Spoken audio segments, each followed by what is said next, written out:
BJP ಚುನಾವಣೆ ಗೆಲುವಿನ ಗುಟ್ಟು ಸಿಎಂ ಬದಲಾವಣೆಯಲ್ಲಿ ಅಡಗಿದ್ಯಾ? ಸಿಎಂ ಬದಲಾಯಿಸದೆ ಚುನಾವಣೆ ಎದುರಿಸಿದ ರಾಜ್ಯಗಳಲ್ಲಿ ಬಿಜೆಪಿಗೆ ಸೋಲು. 5 ವರ್ಷದಲ್ಲಿ 6 ಚುನಾವಣೆ. ಬಿಜೆಪಿ ಸೋಲಿನ ಮಹಾ ರಹಸ್ಯ ಹೊರಬಿತ್ತ. ಕರ್ನಾಟಕದಲ್ಲೂ ಕಮಲ ನಾಯಕರಿಗೆ ಗಡ್ಡ ಹಾಯ್ ಮಾಡ್ತಾ ಮಾಸ್ಟರ್ ಪ್ಲಾನ್.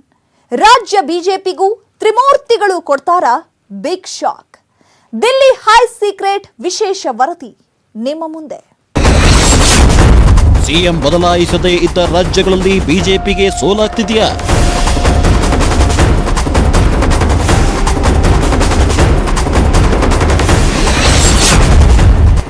ಐದು ವರ್ಷ 6 ಚುನಾವಣೆ, ಬಿಜೆಪಿ ಸೋಲಿನ ಮಹಾರಹಸ್ಯ.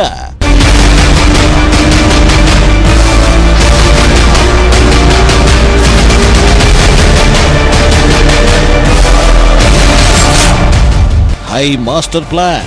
ರಾಜ್ಯ ಬಿಜೆಪಿಗೆ ತ್ರಿಮೂರ್ತಿಗಳು ಕೊಡ್ತಾರ ಶಾಕ್.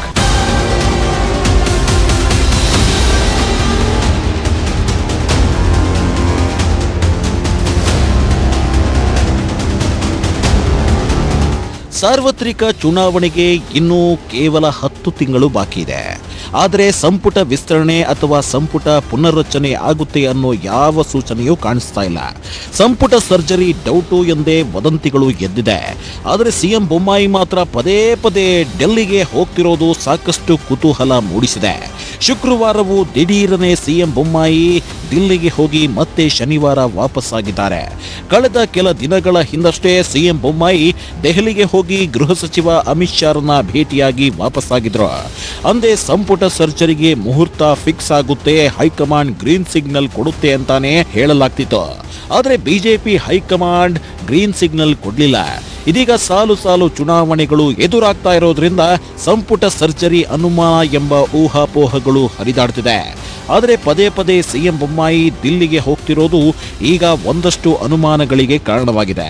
ನಾಯಕತ್ವ ಬದಲಾವಣೆಯ ಗುಸುಗುಸು ಮತ್ತೆ ರಾಜಕೀಯ ಪಡಸಾಲೆಯಲ್ಲಿ ಹರಿದಾಡಲಾರಂಭಿಸಿದೆ.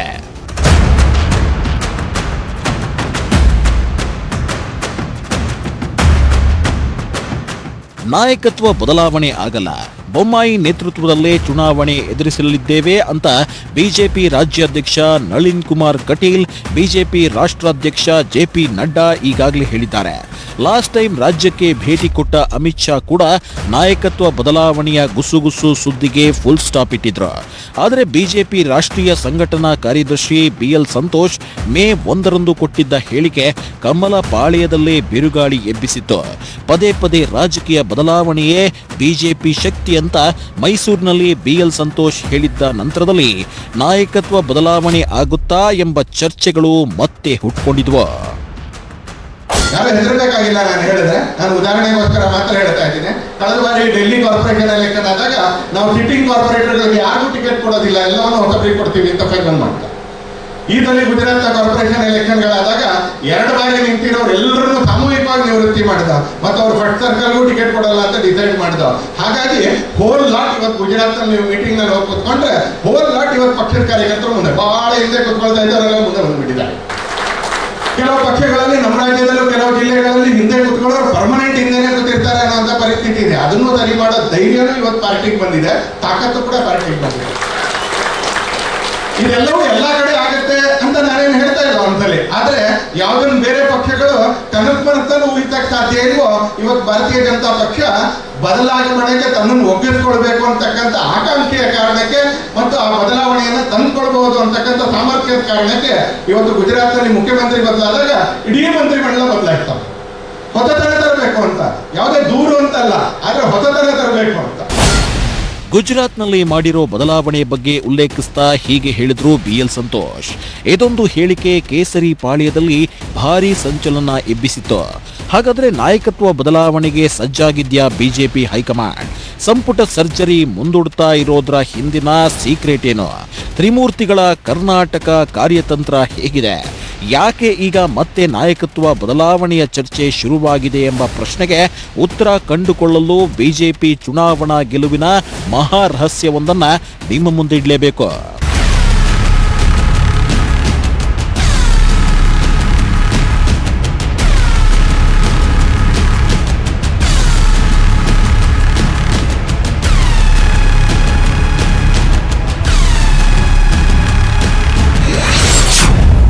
ಬದಲಾವಣೆ ಅಂಶದಲ್ಲಿದ್ಯಾ ಬಿಜೆಪಿ ಗೆಲುವಿನ ಗುಟ್ಟು? ಸಿಎಂ ಬದಲಾಯಿಸದ ಕಡೆ ಬಿಜೆಪಿ ಸೋತಿದ್ದು ನಿಜಾನಾ? 2014ರಿಂದ ದೇಶದಲ್ಲಿ ಬಿಜೆಪಿ ಚುನಾವಣಾ ತಂತ್ರಗಾರಿಕೆ ಇತರೆ ಪಕ್ಷಗಳ ಚುನಾವಣೆಯಿಂದ ಚುನಾವಣೆಗೂ ಹೇಗೆ ಬೆಸ್ತು ಬೀಳಿಸ್ತಾ ಬಂದಿದೆ ಅನ್ನೋ ಇತಿಹಾಸ ಕಣ್ಮುಂದೆನೇ ಇದೆ. ಚುನಾವಣೆ ಬಂತಂದ್ರೆ ಸಾಕು ಬಿಜೆಪಿ ತಂತ್ರಗಾರಿಕೆ, ಬಿಜೆಪಿ ಹೈಕಮಾಂಡ್ ನಾಯಕರ ಮಾಸ್ಟರ್ ಪ್ಲಾನ್ಗಳು ಎದುರಾಳಿ ಪಕ್ಷವನ್ನ ಧೂಳೀಪಟ ಮಾಡುತ್ತಲೇ ಬಂದಿದೆ. ಅನ್ಯ ಪಕ್ಷದವರಿಗೆ ಮಾತ್ರವಲ್ಲ, ಬಿಜೆಪಿ ಹೈಕಮಾಂಡ್ ಚುನಾವಣಾ ರಣತಂತ್ರಗಳು ಸ್ವತಃ ಬಿಜೆಪಿ ನಾಯಕರಿಗೆ ಶಾಕ್ ಕೊಟ್ಟಿದ್ದು ಇದೆ. ರಾಜ್ಯ ವಿಧಾನಸಭಾ ಚುನಾವಣೆ ಹೊಸ್ತಿಲಲ್ಲಿ ಹೊಸ ರಾಜಕೀಯ ತಂತ್ರಗಾರಿಕೆಯನ್ನ ಪ್ರಯೋಗಿಸುವ ಮೂಲಕ ಆಯಾ ರಾಜ್ಯಗಳ ಬಿಜೆಪಿ ನಾಯಕರಿಗೆ ಅಮಿತ್ ಶಾ, ನಡ್ಡಾ, ಮೋದಿ ಶಾಕ್ ಕೊಡ್ತಾನೆ ಬಂದಿದ್ದಾರೆ. ಈ ಶಾಕ್ಗಳಲ್ಲಿ ಪ್ರಧಾನವಾಗಿರೋದು ಸಿಎಂ ಬದಲಾವಣೆ ತಂತ್ರಗಾರಿಕೆ.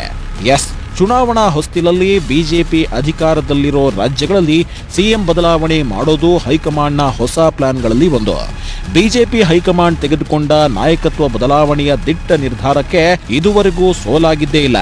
ಆದರೆ ಯಾವಾಗ ಸಿಎಂ ಬದಲಾವಣೆ ಮಾಡಿಲ್ವೋ ಆಗ ಮಾತ್ರ ಕಮಲಕ್ಕೆ ಆಘಾತ ತಟ್ಟಿದೆ. ಹೌದು, ಕಳೆದ 5 ವರ್ಷಗಳಲ್ಲಿ ಬಿಜೆಪಿ ಅಧಿಕಾರದಲ್ಲಿದ್ದ ರಾಜ್ಯಗಳಲ್ಲಿ ಸಿಎಂ ಬದಲಾವಣೆ ಮಾಡದೆ ಚುನಾವಣೆ ಎದುರಿಸಿದ 6 ರಾಜ್ಯಗಳಲ್ಲಿ ಕಮಲ ಸೋತ ಉದಾಹರಣೆ ಇದೆ. ಆದರೆ ಹೀಗೆ ಸೋತ ಕೆಲವೆಡೆ ಆಪರೇಷನ್ ಕಮಲ ಅಥವಾ ಪ್ರಾದೇಶಿಕ ಪಕ್ಷಗಳ ಜೊತೆ ಕೈಜೋಡಿಸಿ ಸರ್ಕಾರ ಮಾಡುವಲ್ಲಿ ಬಿಜೆಪಿ ಯಶಸ್ವಿಯಾಗಿದೆ. ಹೀಗೆ ನಾಯಕತ್ವ ಬದಲಾವಣೆ ಮಾಡದ ಕಡೆ ಸೋತ ಕಾರಣದಿಂದಲೇ ಬಿಜೆಪಿ ಚುನಾವಣಾ ಹೊಸ್ತಿಲಲ್ಲಿರುವ ರಾಜ್ಯಗಳಲ್ಲಿ ನಾಯಕತ್ವ ಬದಲಾವಣೆ ಅಸ್ತ್ರ ಪ್ರಯೋಗಿಸುತ್ತಾ ಬಂದಿದೆ ಅಂತ ಹೇಳಲಾಗ್ತಿದೆ.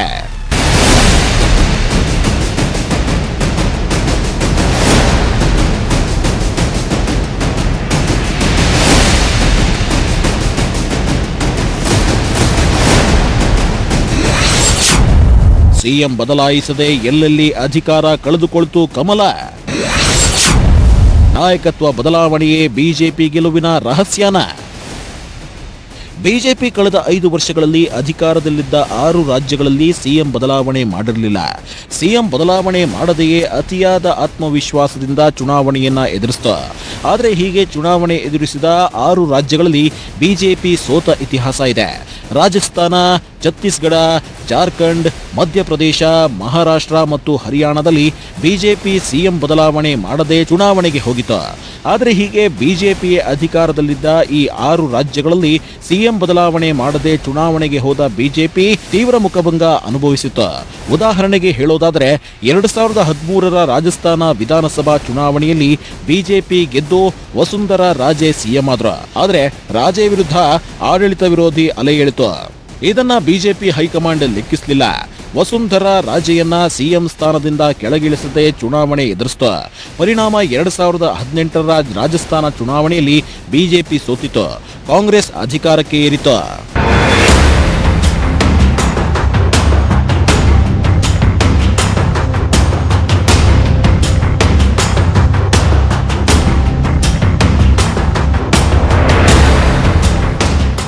ಇನ್ನು ಛತ್ತೀಸ್ಗಢದಲ್ಲೂ ಹೀಗೆ ಆಯಿತು. ಛತ್ತೀಸ್ಗಢದಲ್ಲಿ 2018ರವರೆಗೆ ಅಂದ್ರೆ ಸುಮಾರು 15 ವರ್ಷಗಳಿಂದ ಸತತವಾಗಿ ಬಿಜೆಪಿಯೇ ಗೆಲ್ತಾ ಬಂದು ರಮಣ್ ಸಿಂಗ್ ಸಿಎಂ ಆಗಿ ಆಯ್ಕೆಯಾಗ್ತಾ ಬಂದಿದ್ರು. ಬಿಜೆಪಿ ಇಲ್ಲೂ ಕೂಡ 2018ರ ಚುನಾವಣೆಗೂ ಮುನ್ನ ನಾಯಕತ್ವ ಬದಲಾವಣೆ ಮಾಡೋ ಗೋಜಿಗೆ ಹೋಗಲಿಲ್ಲ. 2018ರ ಛತ್ತೀಸ್ಗಢ ಚುನಾವಣೆಯಲ್ಲಿ ಬಿಜೆಪಿ ಸೋಲ್ತು. ಕಾಂಗ್ರೆಸ್ ಅಧಿಕಾರಕ್ಕೆ ಏರಿತು. ಸೇಮ್ ಇದೇ ರಿಸಲ್ಟ್ ಜಾರ್ಖಂಡ್ನಲ್ಲೂ ರಿಪೀಟ್ ಆಗಿತ್ತು. ಜಾರ್ಖಂಡ್ನಲ್ಲಿ ಬಿಜೆಪಿ ಅಧಿಕಾರದಲ್ಲಿತ್ತು. 2019ರ ವಿಧಾನಸಭಾ ಚುನಾವಣೆಗೂ ಮೊದಲು ಬಿಜೆಪಿ ಸಿಎಂ ಬದಲಾವಣೆ ಮಾಡಿರಲಿಲ್ಲ. ಅಂದು ಸಿಎಂ ಆಗಿದ್ದ ರಘುಬಾರ್ ದಾಸ್ ನೇತೃತ್ವದಲ್ಲೇ ಬಿಜೆಪಿ 2019ರ ಚುನಾವಣೆ ಎದುರಿಸಿತು. ಪರಿಣಾಮ 2019ರ ಜಾರ್ಖಂಡ್ ಎಲೆಕ್ಷನ್ನಲ್ಲಿ ಬಿಜೆಪಿ ಅಧಿಕಾರವನ್ನ ಕಳೆದುಕೊಳ್ತು. ಕಾಂಗ್ರೆಸ್ ಮಿತ್ರ ಪಕ್ಷ ಜಾರ್ಖಂಡ್ ಮುಕ್ತಿ ಮೋರ್ಚಾ ಅಧಿಕಾರಕ್ಕೆ ಏರಿತು. ಇನ್ನು 2019ರಲ್ಲಿ ದೇವೇಂದ್ರ ಫಡ್ನವೀಸ್ ಕೂಡ ಮತ್ತೆ ಬಿಜೆಪಿಯನ್ನ ಅಧಿಕಾರಕ್ಕೆ ಏರಿಸುವಲ್ಲಿ ವಿಫಲರಾದ್ರು. ಪರಿಣಾಮ ಎನ್ಸಿಪಿ, ಕಾಂಗ್ರೆಸ್, ಶಿವಸೇನೆ ಮೈತ್ರಿ ಸರ್ಕಾರ ರಚನೆಯಾಯಿತು. ಇನ್ನು 2019ರಲ್ಲಿ ಹರಿಯಾಣದಲ್ಲಿ ಸಿಎಂ ಆಗಿದ್ದ ಮನೋಹರ್ ಲಾಲ್ ಖಟ್ಟರ್ ನೇತೃತ್ವದಲ್ಲಿ ಬಿಜೆಪಿ ಚುನಾವಣೆ ಎದುರಿಸಿತು. ಆದರೆ ಅತಂತ್ರ ರಿಸಲ್ಟ್ ಬಂತು. ಕೊನೆಗೆ ಹರಸಾಹಸ ಪಟ್ಟು ಬಿಜೆಪಿ ಅಧಿಕಾರಕ್ಕೆ ಏರುವಲ್ಲಿ ಯಶಸ್ವಿಯಾಯಿತು. ಹೀಗೇನೆ 2018ರ ಮಧ್ಯಪ್ರದೇಶ ವಿಧಾನಸಭಾ ಚುನಾವಣೆಗೂ ಮುನ್ನ ಬಿಜೆಪಿ ನಾಯಕತ್ವವನ್ನು ಬದಲಾಯಿಸಿರಲಿಲ್ಲ. ಹೀಗಾಗಿಯೇ 2018ರ ಚುನಾವಣೆಯಲ್ಲಿ ಬಿಜೆಪಿ ಮಧ್ಯಪ್ರದೇಶದಲ್ಲಿ ಸೋಲುಂಡಿತ್ತು ಅಂತ ಹೇಳಲಾಗ್ತಿದೆ. ಇನ್ನು ಮಧ್ಯಪ್ರದೇಶದಲ್ಲಿ 2018ರ ಚುನಾವಣೆಯಲ್ಲಿ ಕಾಂಗ್ರೆಸ್ ಗೆದ್ದು ಅಧಿಕಾರಕ್ಕೆ ಏರಿದ್ರು. ಆ ಬಳಿಕ ಕೈ ಶಾಸಕರು ಕಮಲ ಪಡೆ ಸೇರಿ ಬಿಜೆಪಿ ಸರ್ಕಾರ ರಚನೆ ಮಾಡಿದ್ದು ಈಗ ಇತಿಹಾಸ. ಆದರೆ ಕಳೆದ 5 ವರ್ಷಗಳಲ್ಲಿ ನಡೆದ ಈ 6 ಚುನಾವಣೆಗಳಲ್ಲಿ ಬಿಜೆಪಿ ಅಧಿಕಾರದಲ್ಲಿದ್ದ ರಾಜ್ಯಗಳಲ್ಲಿ ನಾಯಕತ್ವ ಬದಲಾವಣೆ ಮಾಡದೆ ಚುನಾವಣೆ ಎದುರಿಸಿದ್ದು ನಿಜ. ಆ ರಾಜ್ಯಗಳಲ್ಲಿ ಸೋಲು ಕಂಡಿದ್ದು ನಿಜ. ಮಧ್ಯಪ್ರದೇಶ ಮತ್ತು ಹರಿಯಾಣದಲ್ಲಿ ಮತ್ತೆ ಅಧಿಕಾರಕ್ಕೆ ಏರಿದು ಬಿಟ್ರೆ ಇನ್ನುಳಿದ ರಾಜ್ಯಗಳನ್ನ ಬಿಜೆಪಿ ತೆಕ್ಕೆಗೆ ಎಳೆದುಕೊಳ್ಳಲು ಸಾಧ್ಯವಾಗಲಿಲ್ಲ. ಹೀಗೆ 5 ವರ್ಷಗಳಲ್ಲಿ ಈ 6 ರಾಜ್ಯಗಳಲ್ಲಿ ಬಿಜೆಪಿ ಚುನಾವಣೆಯಲ್ಲಿ ಸೋಲೋಕೆ ಕಾರಣ ಚುನಾವಣೆಗೂ ಮೊದಲು ಸಿಎಂ ಬದಲಾವಣೆ ಮಾಡದೇ ಇರೋದು ಅಂತ ವಿಶ್ಲೇಷಣೆ ಮಾಡಲಾಗ್ತಿದೆ.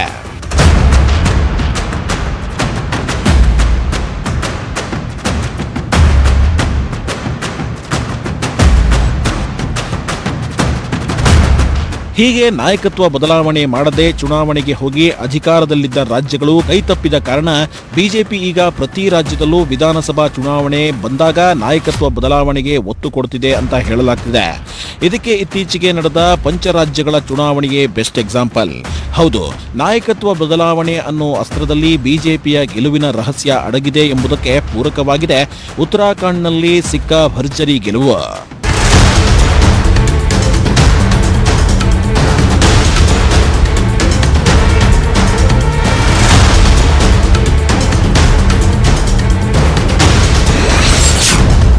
ಉತ್ತರಾಖಂಡ್ನಲ್ಲಿ ಬದಲಾವಣೆಯಿಂದ ಭರ್ಜರಿ ಗೆಲುವು. ಮೊನ್ನೆ ನಡೆದ ಉತ್ತರಾಖಂಡ್ ಸಾರ್ವತ್ರಿಕ ಚುನಾವಣೆಯಲ್ಲಿ ಬಿಜೆಪಿ ಅಧಿಕಾರ ಉಳಿಸಿಕೊಳ್ಳುವಲ್ಲಿ ಯಶಸ್ವಿಯಾಗಿದೆ. ಆದರೆ ನೆನಪಿರಲಿ, ಇದೇ ಉತ್ತರಾಖಂಡ್ನಲ್ಲಿ ವಿಧಾನಸಭೆ ಚುನಾವಣೆಗೆ 1 ವರ್ಷ ಇದೆ ಅನ್ನುವಾಗಲೇ 4 ತಿಂಗಳಲ್ಲಿ 2 ಬಾರಿ ಸಿಎಂ ಬದಲಾವಣೆ ಮಾಡಿತ್ತು ಬಿಜೆಪಿ ಹೈಕಮಾಂಡ್. ಹೌದು, 2017ರಲ್ಲಿ ಬಿಜೆಪಿ ಉತ್ತರಾಖಂಡ್ನಲ್ಲಿ ಗೆದ್ದು ಬಂದಾಗ ಸಿಎಂ ಆಗಿ ಅಧಿಕಾರ ಸ್ವೀಕರಿಸಿದ್ದು ತ್ರಿವೇಂದ್ರ ಸಿಂಗ್ ರಾವತ್. ಆದರೆ ಇವರ ಆಡಳಿತದ ಬಗ್ಗೆ ಸ್ವಪಕ್ಷೀಯರಲ್ಲೇ ಅಸಮಾಧಾನ ವ್ಯಕ್ತವಾಗಿ ಹೈಕಮಾಂಡ್ಗೂ ದೂರು ಹೋಗಿತ್ತು.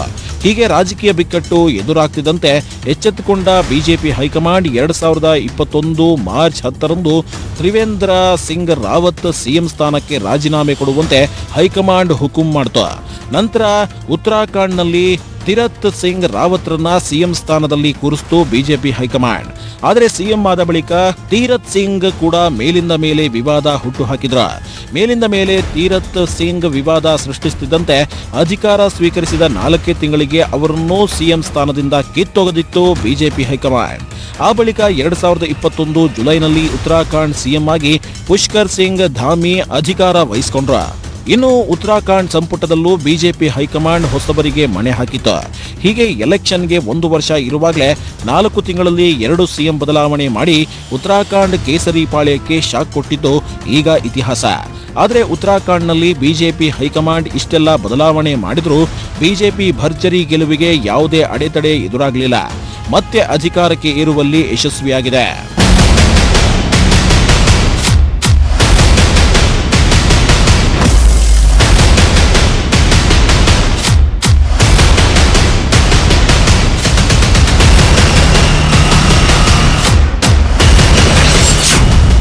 ಗುಜರಾತ್, ತ್ರಿಪುರಾದಲ್ಲೂ ಸಿಎಂ ಬದಲಾವಣೆ ಅಸ್ತ್ರ. ಇನ್ನು ಗುಜರಾತ್ನಲ್ಲೂ ಅಷ್ಟೇ. ಗುಜರಾತ್ನಲ್ಲಿ ಇದೇ ಡಿಸೆಂಬರ್ನಲ್ಲಿ ವಿಧಾನಸಭೆ ಚುನಾವಣೆ ನಡೆಯಲಿದೆ. ಈ ಹಿನ್ನೆಲೆಯಲ್ಲಿ ಕಳೆದ ವರ್ಷ ಸೆಪ್ಟೆಂಬರ್ ತಿಂಗಳಲ್ಲಿ ಇಡೀ ಗುಜರಾತ್ಗೆ ಮಾತ್ರವಲ್ಲ ದೇಶಕ್ಕೆ ಶಾಕ್ ಕೊಡುವಂತಹ ಬದಲಾವಣೆ ಮಾಡಿದ್ರು ದಿಲ್ಲಿಯ ಕಮಲಾಧಿಪತಿಗಳು. ದಿಢೀರಾಗಿ ಕಳೆದ ವರ್ಷ ಸೆಪ್ಟೆಂಬರ್ನಲ್ಲಿ ಗುಜರಾತ್ನ ಸಿಎಂ ಆಗಿದ್ದ ವಿಜಯ್ ರೂಪಾನಿ ಅವರನ್ನ ಕೆಳಗಿಳಿಸಿ ಭೂಪೇಂದ್ರ ಪಟೇಲ್ ಅವರನ್ನ ಸಿಎಂ ಮಾಡಿತ್ತು ಬಿಜೆಪಿ ಹೈಕಮಾಂಡ್. ಇಷ್ಟೇ ಆಗಿದ್ರೆ ಇದರಲ್ಲಿ ಅಚ್ಚರಿ ಇಲ್ಲ ಬಿಡಿ. ಆದರೆ ಸಿಎಂ ಬದಲಾವಣೆ ಮಾತ್ರವಲ್ಲ, ಹೊಸ ಸಂಪುಟದಲ್ಲಿ 24 ಸಚಿವರಿಗೆ ಸ್ಥಾನ ಕಲ್ಪಿಸಿತ್ತು ಬಿಜೆಪಿ.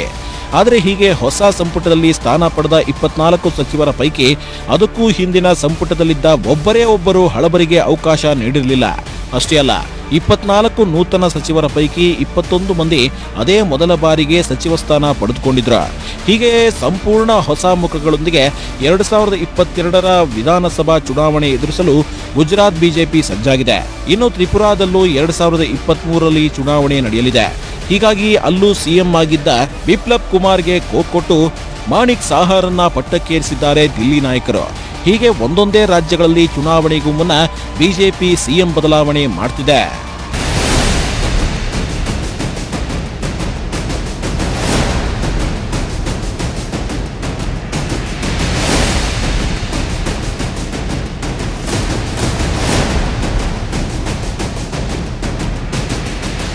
2017ರಲ್ಲೂ ಸಿಎಂ ಬದಲಾವಣೆಯಿಂದ ಬಿಜೆಪಿಗೆ ಗುಜರಾತ್ ಚುನಾವಣೆಯಲ್ಲಿ ಭರ್ಜರಿ ಗೆಲುವು ಸಿಕ್ಕಿತ್ತು. ಹೌದು, 2017ರಲ್ಲಿ ಚುನಾವಣೆಗೂ ಮೊದಲು ಬಿಜೆಪಿ ಹೈಕಮಾಂಡ್ ಸಿಎಂ ಆನಂದಿಬೆನ್ ಪಟೇಲ್ರನ್ನ ಕೆಳಗಿಳಿಸಿ ವಿಜಯ್ ರೂಪಾನಿಗೆ ಪಟ್ಟ ಕಟ್ಟಿದ್ರು.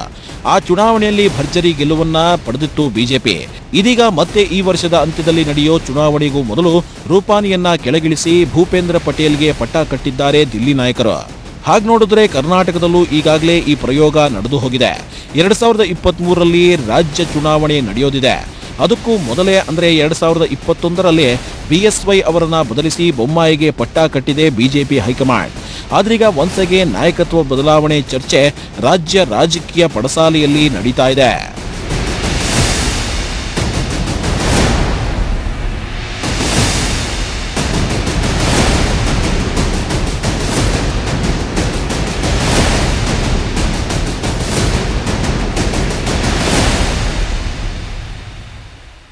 ಎಸ್, ರಾಜ್ಯದಲ್ಲಿ ಈಗಾಗಲೇ ಒಂದು ಬಾರಿ ಸಿಎಂ ಬದಲಾವಣೆ ಮಾಡಿದೆ ಹೈಕಮಾಂಡ್. ಆದ್ರೂ ನಾಯಕತ್ವ ಬದಲಾವಣೆ ಬಗ್ಗೆ ಆಗಿಂದಾಗ್ಗೆ ಶುರುವಾಗೋದ್ಯಾಕೆ ಚರ್ಚೆ? ಅಷ್ಟಕ್ಕೂ ರಾಜ್ಯದಲ್ಲಿ ಭರ್ಜರಿ ಗೆಲುವು ಪಡೆಯಲು ಹೈಕಮಾಂಡ್ ಮಾಡಿರೋ ಪ್ಲಾನ್ ಏನು? ಡೀಟೇಲ್ಸ್ ಕೊಡ್ತೀವಿ ಸ್ಮಾಲ್ ಬ್ರೇಕ್ ಆದ್ಮೇಲೆ.